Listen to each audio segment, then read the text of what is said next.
$5. That's the McDonald's meal deal. A burger, a 4-piece nuggets, small fries, and a drink, all for one crumpled $5 bill. It feels like the giant Golden Arches Corporation is basically handing you lunch at a loss. So here's a number that might reorganize your whole idea of McDonald's. Out of that $5, the person who actually owns and runs that restaurant, the franchisee, whose name is on the paperwork, keeps about 15 cents. 15. In McDonald's corporate, it takes roughly 6 times that in rent without flipping a single patty. So the question we're going to answer, dollar by dollar, cut by cut, is this. When you hand over $5 for that meal deal, where does it actually go?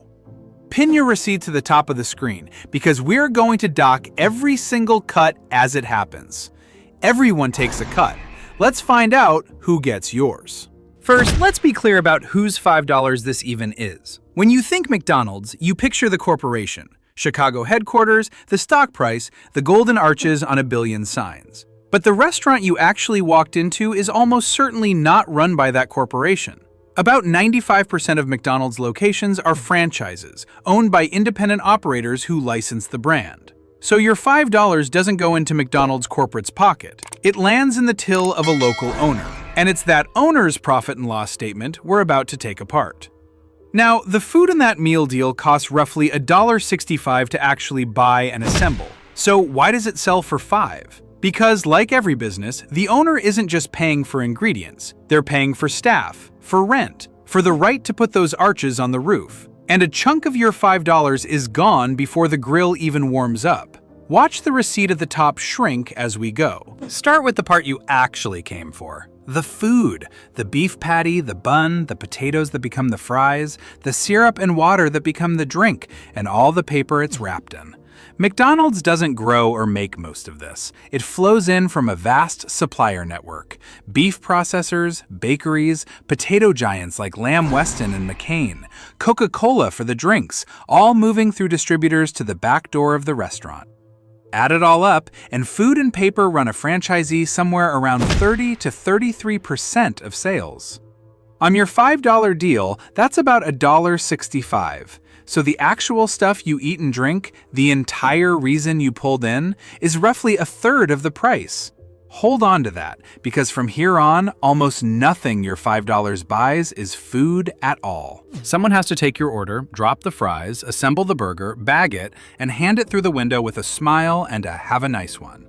That's crew labor, and it is one of the biggest cuts in your $5. Between wages, payroll taxes, and benefits, staffing a McDonald's runs the owner roughly 25 to 30% of sales, and it's been climbing as minimum wages rise across the country. On your $5 meal, call it about $1.40. Sit with that for a second. The people who actually make and hand you the food cost more of your $5 than the food itself. $1.40 for the crew, $1.65 for everything you eat. Together, that's already over 3 of your $5, and we still haven't paid the most important party in the entire arrangement, the one who isn't in the building at all. Here's the cut almost nobody sees, and it's the secret to the entire company: rent. Because McDonald's corporate isn't really in the burger business, it's in the real estate business. It owns or controls the land and the building under most of its restaurants, and it leases that ground back to the franchisee. The rent the operator pays runs around 10 to 11% of every dollar of sales. On your $5 deal, that's about 55 cents handed straight up to McDonald's corporate every single day, whether the restaurant turns a profit or not. Ray Kroc, the man who built the company, said it himself. He was not in the hamburger business, he was in the real estate business. The burgers just pay the rent. So 55 cents of your $5 never had anything to do with food. It's the ground rent on a very well-located corner, and corporate collects it first before the owner sees a cent. And the rent isn't the only thing flowing back to headquarters. To put those golden arches on the roof, the franchisee pays McDonald's a royalty, a service fee of about 4% of every dollar that comes through the register. Then there's the advertising fund, another roughly 4%, pooled to pay for all those ads you can't get out of your head. That's about 8% off the top before a single cost is covered. On your $5 deal, the royalty and the ad fee together come to about 40 cents, gone to corporate the instant you pay. So add it up, the rent, the royalty, and the ad fee. Nearly $1 of your $5, about 95 cents, goes straight to McDonald's Corporation for owning the brand and the building. And remember, corporate takes that whether the owner makes money or loses it. It is the first slice off the top, and it is guaranteed. So let's see what's actually left for the person who took the risk. Out of $5, $1.65 for the food, $1.40 for the crew, 55 cents in rent, 40 cents in royalty and ads. And then there's everything else it takes to run the place. The electricity, the gas, the equipment repairs, insurance, the broken ice cream machine, the cleaning supplies, the technology fees. Call it another 85 cents. Add every one of those cuts together, and the franchisee, the owner who signed the lease, hired the crew, took out the loan, and shows up at 6 in the morning, is left with about 15 cents, 3% of your $5. And on the discounted deal specifically, that number gets even thinner. Restaurant analysts called the $5 meal more promotional than profitable, estimating a margin of just 1 to 5%, somewhere between a nickel and a quarter per bundle. The National Franchisee Group put it bluntly, there simply isn't enough profit to discount like this and survive. The cheapest deal on the menu is the one the owner can least afford to sell. Now step back and look at it from corporate side, because the contrast is the whole story. McDonald's Corporation, in its latest annual report, brought in about $27 billion and kept roughly $8.5 billion of it as pure profit. That's a net margin of about 32 cents on every dollar. 32 cents for a company that sells dollar menu food. How? Here's the tell.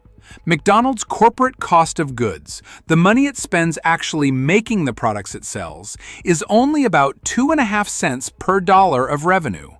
2.5 cents. Because corporate doesn't buy the beef or pay the cooks. The franchisees do all of that.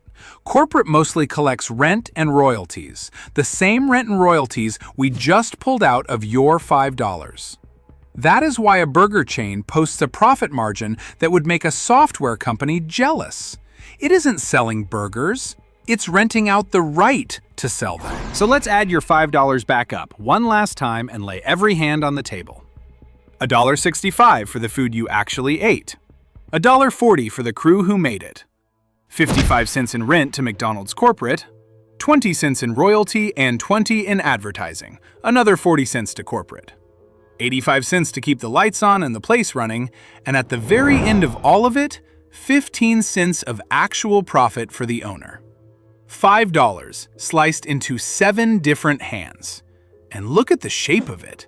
The single most profitable party in the whole transaction, McDonald's Corporation, collecting about 95 cents in rent and fees, never touched your food, never saw your face, and carried none of the risk. The person who did all of that keeps 15 cents. The landlord made 6 times more than the cook.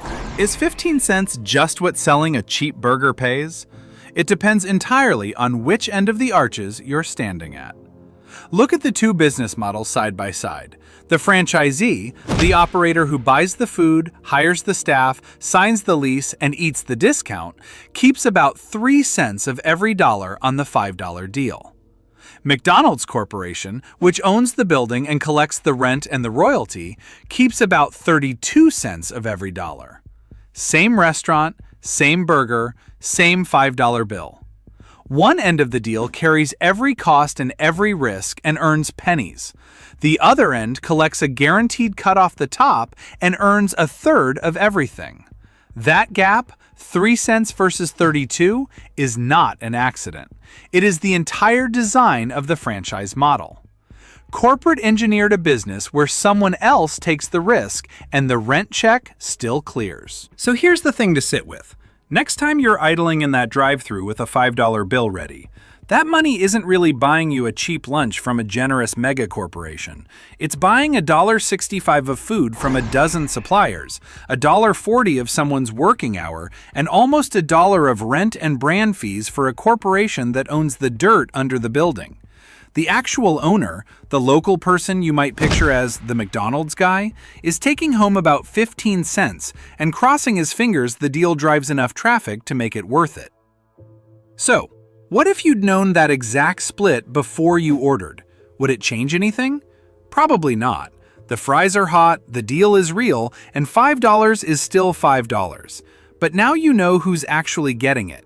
And it was never the person you thought. So here's your receipt, fully itemized at last. $1.65 for the food you came for, $1.40 for the crew who made it, 55 cents in rent to a corporation that owns the ground, 40 cents in royalties and ads for the right to the arches, 85 cents to keep the lights on, and 15 cents of actual profit for the person who took every risk to sell it to you. $5, and the landlord beat the cook 6-1. That's the cut. Now you know who gets yours.